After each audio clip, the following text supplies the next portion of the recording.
ಹರಿ ಓಂ ಗುರುಭ್ಯೋ ನಮಃ. ಇಂದು ನಾವು ಚಿತ್ತವನ್ನು ಯಾವ ರೀತಿ ಪ್ರಸನ್ನತೆಯಿಂದ ಇಟ್ಟುಕೊಳ್ಳಬೇಕು ಅಂತಕ್ಕಂಥ ಒಂದು ವಿಷಯವನ್ನು ಮಹರ್ಷಿ ಪತಂಜಲಿಯವರು 1ನೇ ಪಾದ ಸಮಾಧಿ ಪಾದದಲ್ಲಿ 33ನೇ ಶ್ಲೋಕದಲ್ಲಿ ಈ ರೀತಿಯಾಗಿ ವಿವರಿಸಿದ್ದಾರೆ.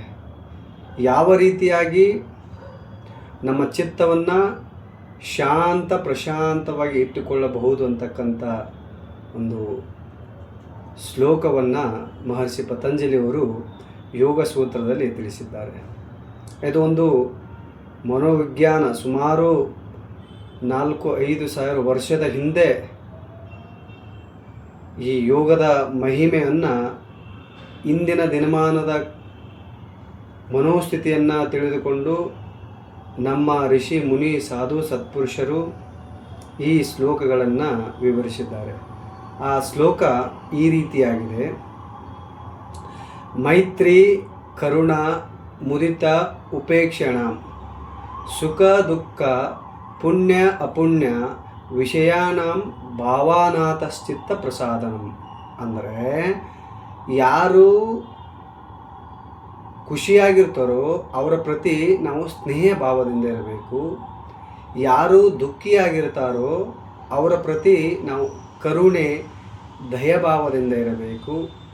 ಯಾರು ಪುಣ್ಯ ಕಾರ್ಯಗಳನ್ನು ಮಾಡ್ತಾ ಇರ್ತಾರೋ ಅವರ ಜೊತೆ ನಾವು ಸಂತೋಷವಾಗಿ ಸುಖಕರವಾಗಿ ಮಾತನಾಡಬೇಕು.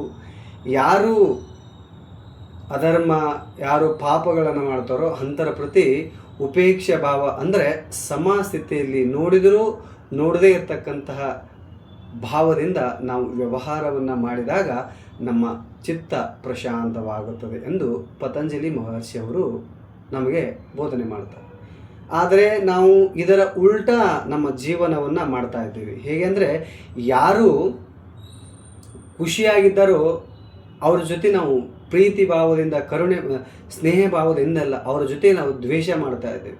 ಯಾರೋ ಅದು ಓದದ ವಿಷಯದಲ್ಲಿ ಯಾರೋ ನಮಗಿಂತ ಹೆಚ್ಚಿಗೆ ಮಾರ್ಕ್ಸ್ಗಳನ್ನು ತೆಗೆದುಕೊಳ್ಳಲಿ ನಾವು ಅವರ ಪ್ರತಿ ದ್ವೇಷ ಭಾವದಿಂದ ನೋಡ್ತಾ ಇರ್ತೀವಿ. ಅವನು ನನಗಿಂತ ಮುಂದೆ ಹೋದ, ಅಥವಾ ಯಾವುದೋ ಸಂಸಾರಿಕ ವಿಷಯದಲ್ಲಿ ಅವನು ಒಳ್ಳೆ ಮನೆ ಕಟ್ಟದ, ಅಥವಾ ಒಳ್ಳೆಯ ಗದ್ದೆಗಳನ್ನು ಪರ್ಚೇಸ್ ಮಾಡ್ದ, ಅಥವಾ ಒಳ್ಳೆ ತನ್ನ ಬ್ಯಾಂಕ್ ಬ್ಯಾಲೆನ್ಸನ್ನು ಹೆಚ್ಚಿಗೆ ಮಾಡ್ದ ಅಂದರೆ ಅವನ ಪ್ರತಿ ನಾವು ಹೊಟ್ಟೆ ಕಿಚ್ಚು ಪಡ್ತಾ ದ್ವೇಷ ಮಾಡ್ತಾ ಇರ್ತೀವಿ. ಇದು ಕೇವಲ ಸಂಸಾರಿಕರಲ್ಲ, ಸಾಧಕರಲ್ಲ, ಸನ್ಯಾಸಿಗಳಲ್ಲ, ಮತ್ತು ಇಂದಿನ ದಿನಮಾನದ ಪ್ರತಿಯೊಬ್ಬರ ಒಂದು ಮನಸ್ಥಿತಿ ಯಾವ ರೀತಿ ಆಗ್ತಾ ಇದ್ದಾರೆ. ಯಾರೋ ಒಬ್ಬ ಮುಂದೆ ಹೋಗ್ತಾ ಇದ್ದಾನೆ ಅಂದರೆ ಅವನ ಪ್ರತಿ ನಾವು ದ್ವೇಷ ಭಾವ ಕಳೆದುಕೊಳ್ತಾ ಇದ್ದೀವಿ. ದ್ವೇಷ ಭಾವ ಇದೆಯಲ್ಲ, ಆ ದ್ವೇಷ ಭಾವದಿಂದ ಮನುಷ್ಯ ಮಾನಸಿಕ ಖಿನ್ನತೆಗೆ ಒಳಗಾಗ್ತಾ ಇದ್ದಾನೆ. ಅಂತಹ ಮಾನಸಿಕ ಖಿನ್ನತೆಯಿಂದ ಹೊರಗೆ ಬರಬೇಕಾದ್ರೆ ಯಾರು ಖುಷಿಯಾಗಿರ್ತಾರೋ ಅವ್ರ ಜೊತೆ ನಾವು ಸ್ನೇಹ ಭಾವದಿಂದ ಇದ್ದಾಗ ಮಾತ್ರ ನಮ್ಮ ಮನಸ್ಸು ಶಾಂತವಾಗಿರಲು ಸಾಧ್ಯವಾಗ್ತದೆ. ಇನ್ನು ಯಾರು ದುಃಖಿ ಇದ್ದಾರೋ ನಾವು ಅವ್ರ ಜೊತೆ ಕರುಣೆ ತೋರಿಸ್ಬೇಕು, ದಯಾ ತೋರಿಸ್ಬೇಕು. ಆದರೆ ಹೀಗೆ ಇವತ್ತಿನ ದಿನಮಾನದಲ್ಲಿ ಅದು ಆಗ್ತಾ ಇಲ್ಲ. ಯಾರು ದುಃಖಿ ಆದರೂ ಇನ್ನಷ್ಟು ದುಃಖಿ ಆಗಲಿ ಅಂತಕ್ಕಂತಹ ನಮ್ಮ ಮನೋವೃತ್ತಿ ಇದೆ. ಅದು ನಮ್ಮ ಸ್ನೇಹಿತರಾಗಿರಲಿ, ನಮ್ಮ ಪರಿವಾರದವರಾಗಿರಲಿ, ಅಥವಾ ನಮಗೆ ಸಂಬಂಧಿಕರಾಗಿರಲಿ, ಅವ್ರು ಯಾರಾದರೂ ದುಃಖದಲ್ಲಿದ್ದರೂ ನಾವು ಖುಷಿ ಪಡ್ತೀವಿ. ಆ ಖುಷಿ ಪಡೋದ್ರಿಂದ ನಮಗೆ ಹಾನಿಯಾದ ಹೊರತು ಆ ವ್ಯಕ್ತಿಗೆ ಹಾನಿ ಇಲ್ಲ. ಹಾಗಾಗಿ ಇದು ಮಾನಸಿಕ ಖಿನ್ನತೆ ದಿನದಿಂದ ದಿನಕ್ಕೆ ಹೆಚ್ಚಿಗೆ ಆಗ್ತಾ ಇದೆ. ನಾವು ಯಾರು ದುಃಖಿ ಇದಲ್ಲ ಅವ್ರ ಪ್ರತಿ ಕರುಣೆ ತೋರಿಸ್ಬೇಕು, ದಯಾ ತೋರಿಸ್ಬೇಕು. ನಮ್ಮ ಕಡೆಯಿಂದ ಏನಾದರೂ ಹೆಲ್ಪ್ಗಳನ್ನು ಅವ್ರಿಗೆ ಆಗ್ತಾ ಇದ್ದರೆ ಅದು ಹೆಲ್ಪ್ ಮಾಡಬೇಕು. ಆ ಹೆಲ್ಪ್ ಮಾಡದೆ ನಾವು ಇನ್ನೊಬ್ರು ಯಾರೋ ಹೆಲ್ಪ್ ಮಾಡಿದೆ ನೀ ಅವನಿಗೆ ಹೆಲ್ಪ್ ಮಾಡಬೇಡ ಅಂತಕ್ಕಂಥ ಪ್ರಚೋದನೆಗಳನ್ನು ಕೊಡಬಾರ್ದು. ಈ ರೀತಿ ಕೊಡೋದ್ರಿಂದ ನಮ್ಮ ಮಾನಸಿಕ ಖಿನ್ನತೆ, ನಮ್ಮದು ಡಿಪ್ರೆಷನ್ನು, ಎಂಗ್ಸೈಟಿ ನಮ್ಮಿಂದಲೇ ಬರ್ತಾ ಇದೆ. ಇನ್ನು ಯಾರು ಪುಣ್ಯ ಕಾರ್ಯಗಳನ್ನು ಮಾಡ್ತಾರ, ಯಾರು 4 ಜನರಿಗೆ ಹೆಲ್ಪ್ ಮಾಡ್ತಾರ, ಅಂತಹರನ್ನು ನೋಡಿ ನಾವು ಸಂತೋಷ ಪಡಬೇಕು. ಮುದೀತ ಅಂದ್ರೆ ಸಂತೋಷ ಪಡಬೇಕು. ಆದರೆ ನಾವು ಆ ರೀತಿ ಮಾಡ್ತಾ ಇಲ್ಲ. ಯಾರಾದರೂ ಏನಾದರೂ ಕಾರ್ಯ ಮಾಡ್ತಾ ಅವನ್ನ ಗೇಲಿ ಮಾಡ್ತೀವಿ. ಗೇಲಿ ಮಾಡಿಕೊಂಡು ನಾವು ಮಾತಾಡೋದ್ರಿಂದ ಆ ವ್ಯಕ್ತಿಗೆ ಏನೂ ಆಗೋದಿಲ್ಲ, ನಮಗೆ ಸಮಸ್ಯೆ. ಯಾಕೆ? ಅವನ ಥರ ನಾನು ಬೆಳಿಲಿಲ್ಲ ಅಂತಕ್ಕಂತಹ ಒಂದು ದ್ವೇಷ ಭಾವ, ಒಂದು ಅಸೂಯೆ ಭಾವ ನಮ್ಮಲ್ಲಿ ಉಂಟಾಗೋದ್ರಿಂದ ಆ ವ್ಯಕ್ತಿ ಪ್ರತಿ ನಾವು ಸ್ನೇಹ ಭಾವ ಬೆಳೆಸ್ಕೋಬೇಕು. ಆ ವ್ಯಕ್ತಿ ಪ್ರತಿ ಸಂತೋಷವಾಗಿರ್ಬೇಕು. ಆ ವ್ಯಕ್ತಿ ಪ್ರತಿ ನಾವು ದುಃಖಿ ಆಗ್ತಾ ಇದ್ದೀವಿ. ಇದು ಇವತ್ತಿನ ದಿನಮಾನದ ನಡೆದಿದೆ. ಇನ್ನು ಅದು ನಮ್ಮದು ಸಂಬಂಧಿಕರಾಗಿರ್ಬೋದು, ನಮ್ಮ ಪರಿವಾರದಾಗಿರ್ಬೋದು, ನಮ್ಮ ಗೆಳೆಯರಾಗಿರ್ಬೋದು, ನಮ್ಮ ಸುತ್ತಮುತ್ತ ಯಾವೇ ವ್ಯಕ್ತಿಗಳಾಗಿರ್ಬೋದು, ನಾವು ಅವ್ರ ಜೊತೆ ಪುಣ್ಯ ಕೆಲಸ ಮಾಡ್ತಾ ಇದ್ದರೆ ಒಳ್ಳೇದು ಮಾಡ್ತಾ ಇದ್ದೀಯಪ್ಪ ಅಂತ ಬೆನ್ನು ತಟ್ಟಿಸಿ, ನಮ್ಮ ಆಡು ಭಾಷೆಯಲ್ಲಿ ಹೇಳ್ತಾರೆ, ಅವ್ರಿಗೆ ಬೆನ್ನು ತಟ್ಟಿಸಿ ಓ ವೆರಿ ಗುಡ್, ನೀನು ಒಳ್ಳೆ ಕಾರ್ಯಗಳು ಮಾಡ್ತಾ ಇದ್ದೀಯ ಅಂತಕ್ಕಂತಹ ಈ ಮನೋವೃತ್ತಿ ಭಾವನೆ ಬೆಳೆಸ್ಕೊಂಡಾಗ ನಮ್ಮಲ್ಲಿ ನಮ್ಮ ಬ್ರೈನ್ನು ಪ್ರಾಪರಾಗಿ ಕೆಲಸ ಮಾಡ್ತದೆ, ನಮ್ಮ ವಿಚಾರಗಳು ಪ್ರಾಪರಾಗಿ ಕೆಲಸ ಮಾಡ್ತದೆ.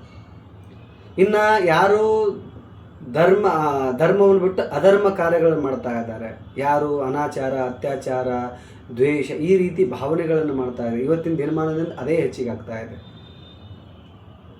ನಾವು ಯಾವ ವಾತಾವರಣದಲ್ಲಿರ್ತೋ ನಾವು ಆ ರೀತಿಯಾಗಿ ಬೆಳೀತಾ ಇದ್ದೀವಿ. ಸಂಪೂರ್ಣ ಇಡೀ ಜಗತ್ತೇ, ನಮ್ಮ ಭಾರತ ದೇಶ ಅಲ್ಲ, ನಮ್ಮ ಕರ್ನಾಟಕ ದೇಶ ಅಲ್ಲ, ನಮ್ಮ ಅಕ್ಕಪಕ್ಕ ಮನೆಯಲ್ಲ, ನಮ್ಮ ಮನೆಯಲ್ಲ, ಸಂಪೂರ್ಣ ವಿಶ್ವ ಇಂದು ಅನಾಚಾರ, ಅತ್ಯಾಚಾರ, ಭ್ರಷ್ಟಾಚಾರದಲ್ಲಿ ಮುಳುಗಿದೆ.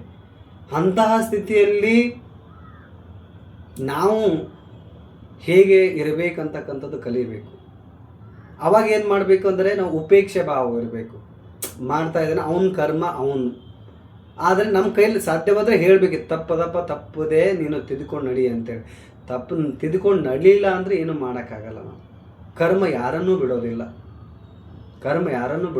ಆ ಕರ್ಮ ಯಾವ ರೀತಿ ಕರ್ಮ ಮಾಡ್ತಾನೋ ಆ ಕರ್ಮ ಅವನಿಗೆ ವಾಪಸ್ ಬರ್ತದೆ. ಉದಾಹರಣೆಗೆ ನಾವು ಹೊಲದಲ್ಲಿ ಮಾವಿನ ಬೀಜವನ್ನು ಹಾಕಿ ನಾವು ಮಾವನ್ನೇ ಪಡೆದುಕೊಳ್ಳಬಹುದು, ಅದು ಅದೇ ರೀತಿಯಲ್ಲಿ ಆಗಿ ಬರ್ತದೆ. ಹಾಗೆಯೇ ನಾವು ಯಾವ ಕರ್ಮವನ್ನು ಬಿತ್ತುತ್ತೀವಿ ನಮ್ಮ ಚಿತ್ತದಲ್ಲಿ, ನಮ್ಮ ಮನಸ್ಸಿನಲ್ಲಿ, ನಮ್ಮ ಬುದ್ಧಿಯಲ್ಲಿ, ನಮ್ಮ ವ್ಯವಹಾರದಲ್ಲಿ ಆ ರೀತಿಯಾಗಿರ್ತಕ್ಕಂತಹ ಒಂದು ಎನರ್ಜಿ ನಮ್ಮಲ್ಲಿ ಉತ್ಪತ್ತಿ ಆಗ್ತದೆ. ಆ ರೀತಿ ಎನರ್ಜಿ ಉತ್ಪತ್ತಿ ಆಯ್ತು ಅಂದರೆ ನಾವು ಸಮಾಜ ಜೊತೆಗೂ ಅದೇ ಎನರ್ಜಿ ಕೊಡ್ತೀವಿ, ನಮ್ಮ ಜೊತೆಗೂ ಅದೇ ಎನರ್ಜಿ ಕೊಡ್ತೀವಿ. ಹಾಗಾಗಿ ಈ ಚಿತ್ತ ಪ್ರಸಾದನ ಮಾಡಿಕೊಳ್ಳಲು, ಪ್ರಶಾಂತ ಮಾಡಿಕೊಳ್ಳಲು, ಸ್ವಚ್ಛ ಮಾಡಿಕೊಳ್ಳಲು ಪತಂಜಲಿ ಮಹರ್ಷಿಯವರು ಅದ್ಭುತವಾದಂಥ ಒಂದು ಶ್ಲೋಕವನ್ನು ಕೊಟ್ಟಿದ್ದಾರೆ. ಅದುವೇ ಮೈತ್ರಿ, ಕರುಣ, ಮುದಿತ, ಉಪೇಕ್ಷಣ, ಸುಖ ದುಃಖ, ಪುಣ್ಯ ಅಪುಣ್ಯ, ಭಾವಾನಾಥ ಚಿತ್ತ ಪ್ರಸಾದನಂ. ನಾವು ಚಿತ್ತ ಪ್ರಸಾದನವಾಗಿ ಇಟ್ಟುಕೊಳ್ಬೇಕಾದ್ರೆ ಈ ಸೂತ್ರವನ್ನು ನಮ್ಮ ದೈನಂದಿನ ಜೀವನ, ಕೇವಲ ಒಂದಿನ ಓದೋದಲ್ಲ, ಒಂದಿನ ಮಾಡೋದು, ಇದು ದೈನಂದಿನ ಜೀವನದಲ್ಲಿ ನಾವು ಒಂದು ವೇಳೆ ಇದನ್ನು ಪಾಲಿಸಿದ್ದೇ ಆದರೆ ನಮ್ಮ ಚಿತ್ತ, ನಮ್ಮ ಬುದ್ಧಿ, ನಮ್ಮ ಮನಸ್ಸು, ನಮ್ಮ ಸಂಪೂರ್ಣ ಶರೀರ ಶಾಂತವಾಗಿರಲು ಪ್ರಾರಂಭವಾಗ್ತದೆ.